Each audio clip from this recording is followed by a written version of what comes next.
Now, there's nothing worse than loading a 50,000 plus stitch design on your machine, hitting that start button, running the entire design, taking it off, looking at it, and being unhappy with the results. And that's exactly what happened for one of our YouTube viewers. They did not like what they saw, so they emailed us, sent me a picture, sent me the file, and I'm going to try to do my best to assess just what went wrong. Now, if you like these types of embroidery medic videos, please let us know in the comments, and also please subscribe and hit that bell so you're notified every time we release a new video. Now, one of our viewers, Gabriel, sent in this photo and the stitch file wanting to know what went wrong. And if you look at this design, it's actually a large design for the front of a sweatshirt. It is 100% stitched in. There is a fill stitch with a satin border around the outside, and it's about 300 millimeters in width by about, I think, 145 in height. So there is quite a few stitches. The actual stitch count that they sent was about 54,000 stitches, and we'll take a look at that design in just a second. But I think what the big issues here are some of the fills are actually showing gapping with how the stitch processor in the software is generating those fills and the potential overlaps as far as when it segments all of the objects. Now, we'll take a look at how the software actually chose to do that.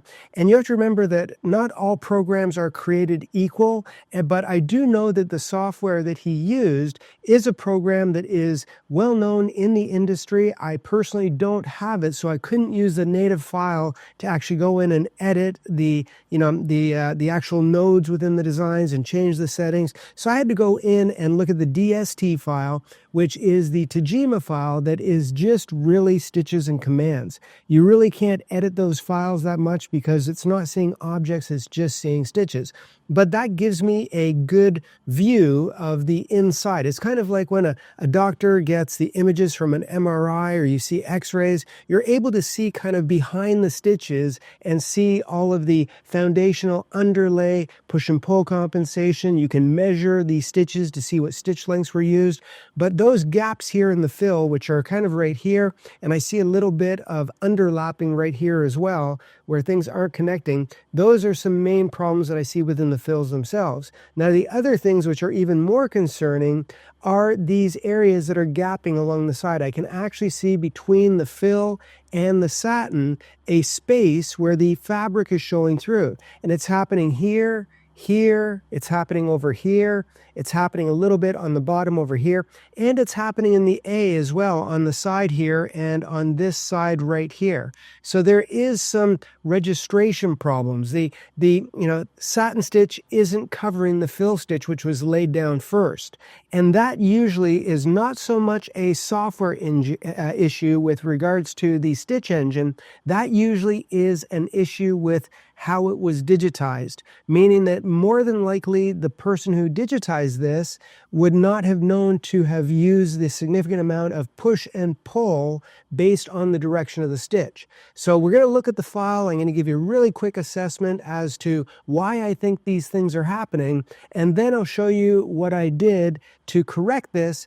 We'll run a sample and we'll show you the finished results. So here we have the DST file that I received from the customer, and I loaded it into the software, and I did not tell my software to convert it to outlines. Our software does have the ability to take a expanded data format like a DST or EXP, or even some of the home formats which do retain colors. And even though it isn't our native JDX format, we can bring it in, convert to outlines, and then we can have more success in editing some of the properties and moving nodes around. But because I wanted to get a close look at the reality of this design, I wanted to leave it in its original, type of format and stitches. I wanted to see exactly how this was created before another program tried to convert it into objects.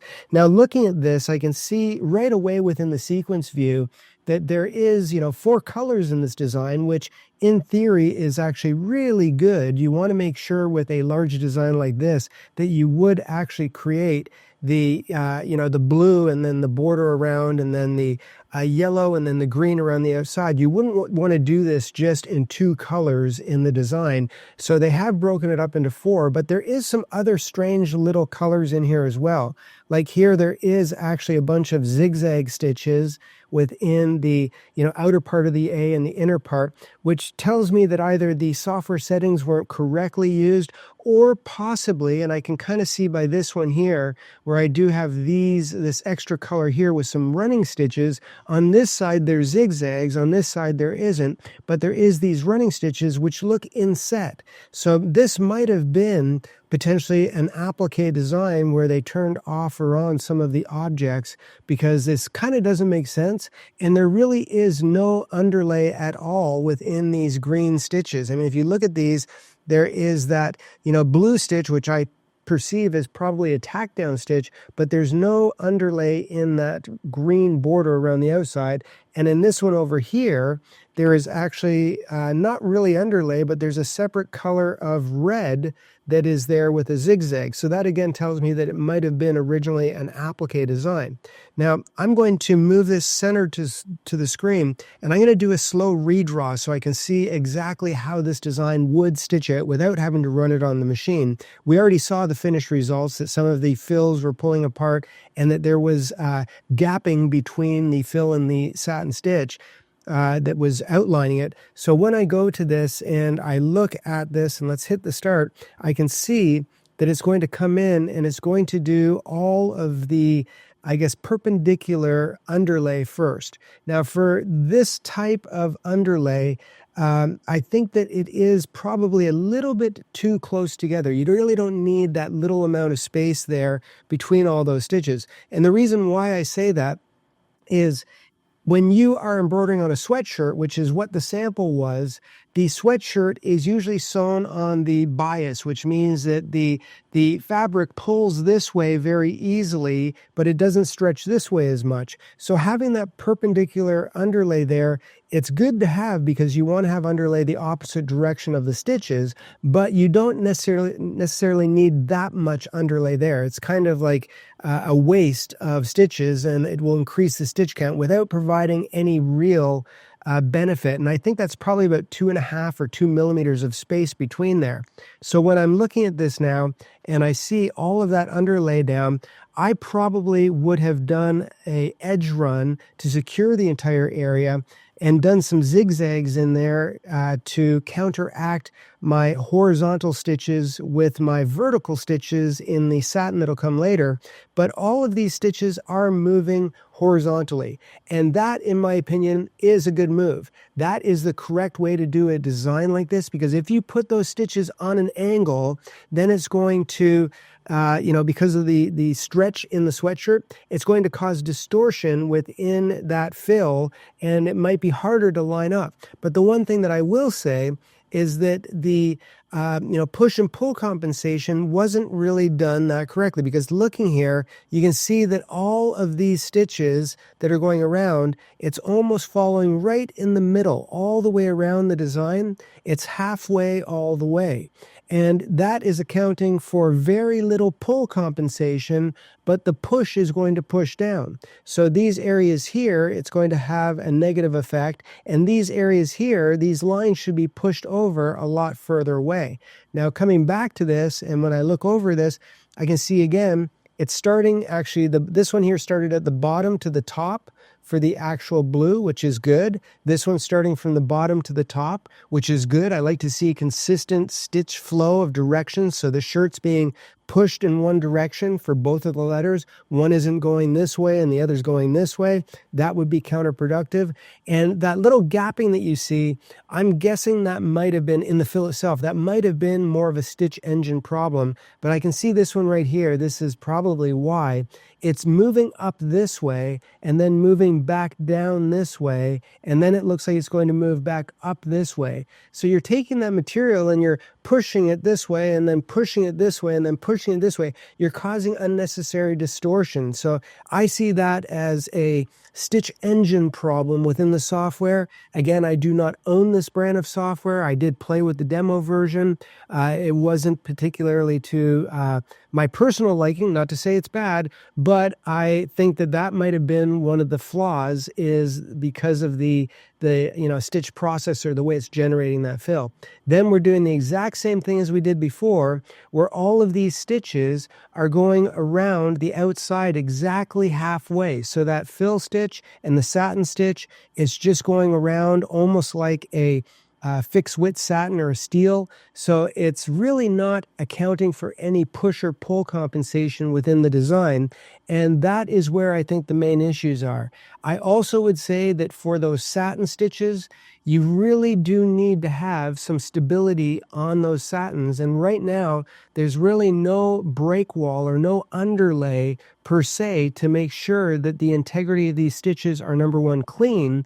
But when two stitches are going the same direction, like that yellow fill's going this direction, and then when the satin stitch going in the same direction, which is my fingers, both are in the same direction, when they pull on each other, they sink in and there's no underlay to stop that break wall from happening. So that, I think, is the issues with this design, is that, it wasn't digitized for necessarily having push and pull compensation, given that you want to have a fill stitch with a satin stitch border. And secondly, I think the stitch processor in the software is not quite up to the standards I would like to see. Now, before we move on to show you the edited design, I want to verify that the stitch count of this file was 53,757 stitches. So that was the original stitch count of the design. And I will let you know that when I recreated this, I didn't have artwork, so I used the stitch file as my backdrop. I just, went in and redigitized just the satin stitch outlines. It didn't take very long. I used my classic satin tool, which is point counterpoint. I just went in there and recreated them with the proper underlay this time, and it took me about 10 minutes. And then I brought those in, and I then digitized the fill stitches over top of it, and then moved the sequence of the stitches so that they were underneath. Now, the stitch count of this design, this is 41,347. So there is a substantial reduction in the amount of stitches, almost 11 to 12,000 stitches less in the design, and I know it's going to look 10 times better. So when you look at this and I do a redraw, I want to show you that there's a few things I did. Number one, I reduced the amount of perpendicular underlay in the fill. So like from 2 millimeters to 5, I really didn't need that much underlay. So I saved some stitches there. Within these satin stitches, I do have an edge run underlay so that areas within the design, especially in an area like this one right here, where the satin stitch and the fill stitch are both going in the same direction, if you don't have a break wall of underlay there, then when that fill goes down and the satin goes down, they're going to sink into each other and there's going to be nothing to stop it from sinking in and giving you a jagged edge. So I really did go in there and make sure that I modified all those. But when we look at how this is actually going to redraw, that's where you're going to see some significant differences. So when I do the redraw on this, you're going to see that I laid down underlay, but there is some little zigzag underlays going down here, here, here, and here. Anywhere that I have opposing stitch directions of the fills and the satins where they're going to pull on each other, I don't want to see shirt there, so I always put some zigzag stitches, especially for a large design like this that's going on the front of a sweatshirt. But you'll also see that all of my pull compensation manually on either end, I've exaggerated these pulls on either end, but anywhere it's going to push on the open ends, it almost lines up to the satin stitch that you see. And that's where somebody who's an experienced digitizer knows to make these adjustments. Somebody who's, maybe just learning or who doesn't have a solid foundation in education and theory, they might just go halfway in between and think that's good enough. But then you're going to have gaps like we saw within the design.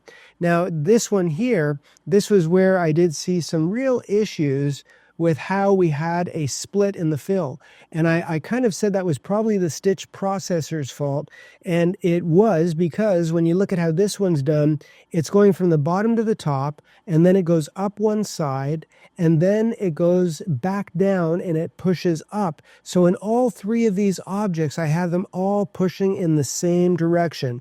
The other one did an up and then a down and then an up again. So you're pushing that material in multiple directions, and that's why you're going to have a gap or a line, a space there in the fill. Then I adjusted for the push and pull compensation, and when it goes all the way around, you're going to see again it's going to line up perfectly. There is a break wall of underlay there. I've actually reduced the stitches in this design by over 10,000, and it's going to give me a perfect registration all the way around. So we ran the sample, we made sure that we did it on a sweatshirt material so that there was a fair comparison to the original picture. I used a cutaway stabilizer and the design ran perfectly. We have perfect registration all the way around this design. There's absolutely no movement in it whatsoever. There's no material showing through on those fills. There's no gapping, and there's no gapping anywhere on the design where a fill meets a satin stitch. So this is exactly the way it should be when you are looking for quality results, and it's all about the stitch file. Of course, you need to know how to hoop properly, you need to know how to set up your tensions on the machine. All those are foundational knowledge as far as an embroiderer is concerned, but for digitizing, you need to make sure that you look at how the design is actually being, processed or created within the software itself, but you also need to have the theory to know which underlay to apply and how much or how little you need with regards to settings and properties. So I hope you enjoyed this one, and be sure you catch us on the next Embroidery Medic.